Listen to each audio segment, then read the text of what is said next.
Alô, família linda, seja bem-vindo aí ao nosso canal. Vamos viver maçonaria. Esse amigo e irmão que vos fala é Jair Gomes, pastor barbudo. Meus queridos, falar algo aqui bem interessante para vocês, como é a natureza humana, como é o nosso comportamento e como se comportam as pessoas que não conseguem alcançar a dimensão do que consiste a liberdade e do que consiste de fato uma vivência na verdade. E é normal para essas pessoas que não têm essa consciência, elas agirem de forma melindrosa e elas agirem de forma covarde, porque elas não se autovalorizam.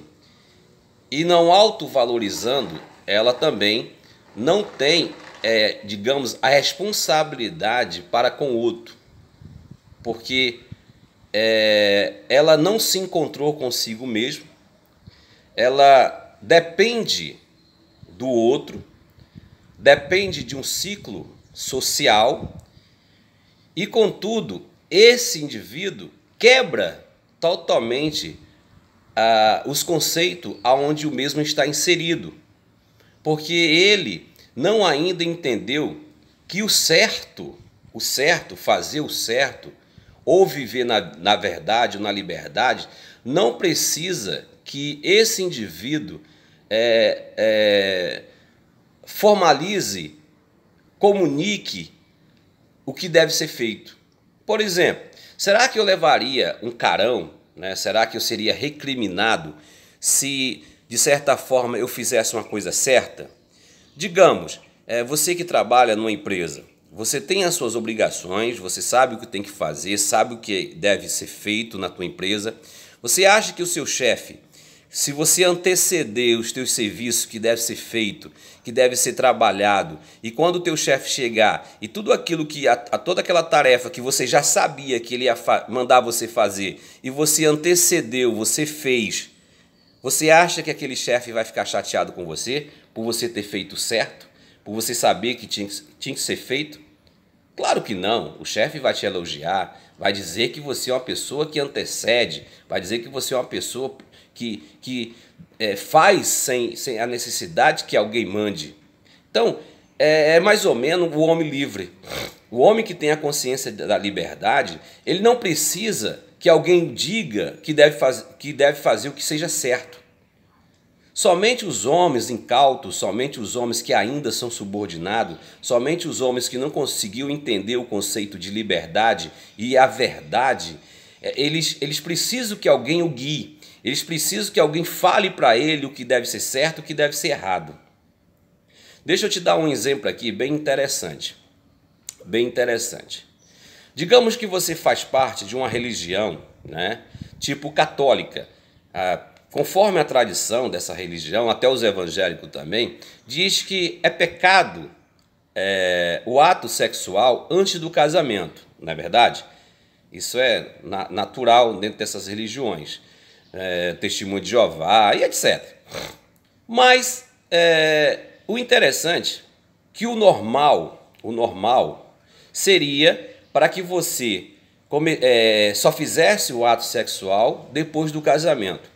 E aí você pede autorização para casar aos pais daquela moça, não é verdade? Você formaliza ali um pedido de noivado e casamento, você comunica essas pessoas, porque você sabe que você só pode coabitar com aquela moça, você só pode ter o momento sexual depois que você casar. Então você sabe que isso deve ser feito. Isso é da sua tradição, é da sua normalidade. Então você vai fazer o pedido de casamento aos pais da moça. Mas o interessante é que se você coabitar com aquela moça antes do casamento, você não pediu autorização. Você não falou você não pediu que deveria fazer aquela coabitação com aquela moça. Vocês vão entender o que eu estou falando. Bem, porque você sabe que é errado. Você foi criado dentro de uma tradição, dentro de uma escola, que você sabe que é errado. Então você não pede para fazer o que é errado, mas você faz feliz. Você faz com maior satisfação. E de certa forma não há arrependimento. Você não vai se arrepender. Os namorados não se arrependem do que fazem. Pode ter certeza disso. Porque eles fizeram de acordo com o que eles acham que é verdade para eles. E nenhum mal ali foi feito segundo a sua própria consciência. Mas dentro de toda aquela tradição que eles estão inseridos, aquele ato que eles cometeram foi libertino e pecador, não é verdade? Mas digamos, por quê? E por quê não fazer o pedido para tal ato? Porque eu devo simplesmente fazer o pedido para casar e não fazer o pedido para coabitar? Deveria, já que eu quero, já que é a minha vontade, já que é o meu desejo, por que também não pedir? Por que também não comunicar que eu vou fazer aquele ato? Porque eu sou covarde. Porque eu sou covarde. Estou falando assim na terceira pessoa. Porque eu sou covarde. Eu não conheço a liberdade.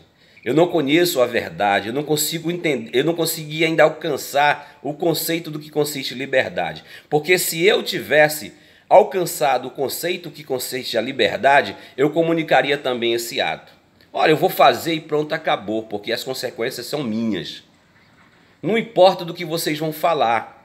Então eu comunicarei, olha, eu estou aqui decidido, eu e a minha namorada, nós vamos transar antes do casamento e eu sou responsável pelos meus atos. É isso que é liberdade. Porque no conceito de liberdade que eu entendo, que de fato você conhece a verdade e a verdade vai te libertar, você é senhor de você mesmo. Você sabe do que você sabe e tem consciência das consequências do que vai acontecer na quebra daquela tradição, daquele conceito. Mas você foi homem, você teve coragem de apresentar, porque você é livre. Então o homem livre, ele quebra paradigmas, ele quebra conceitos ortodoxos, ele quebra conceitos falaciosos.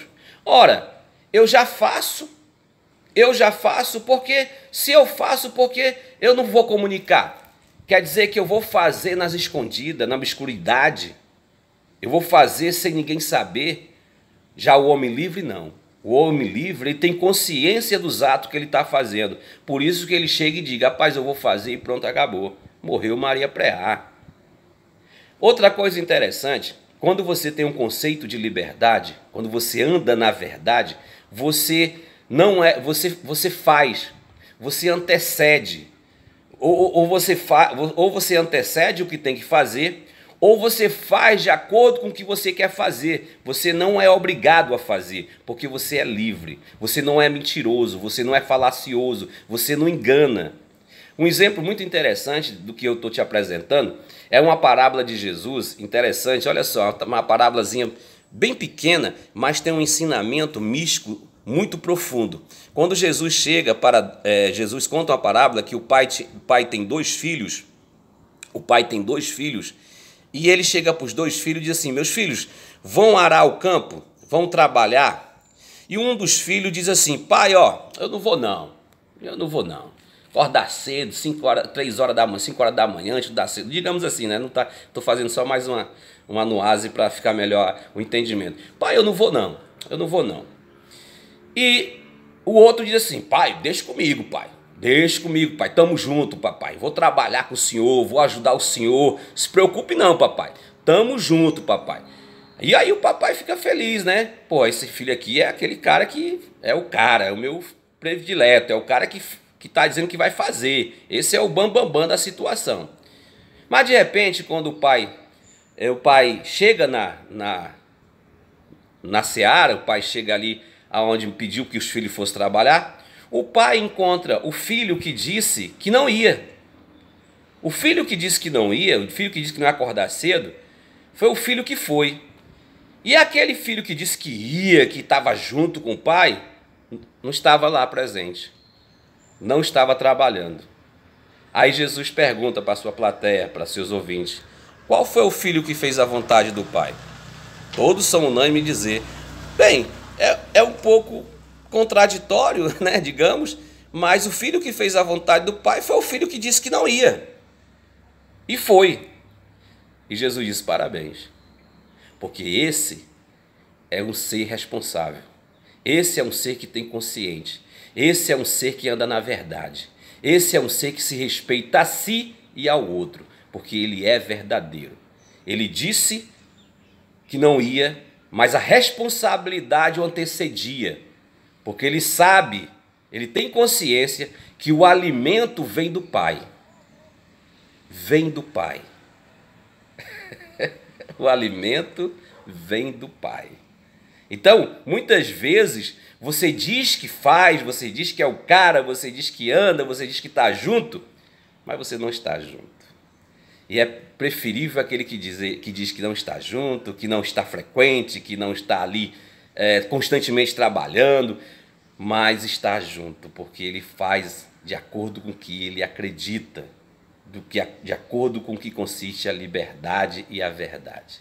A verdade, meus irmãos, ela entorta, mas ela não quebra. Pode ter certeza disso. A verdade, ela é como um azeite na água. Ela não se mistura. Te amo sem te conhecer.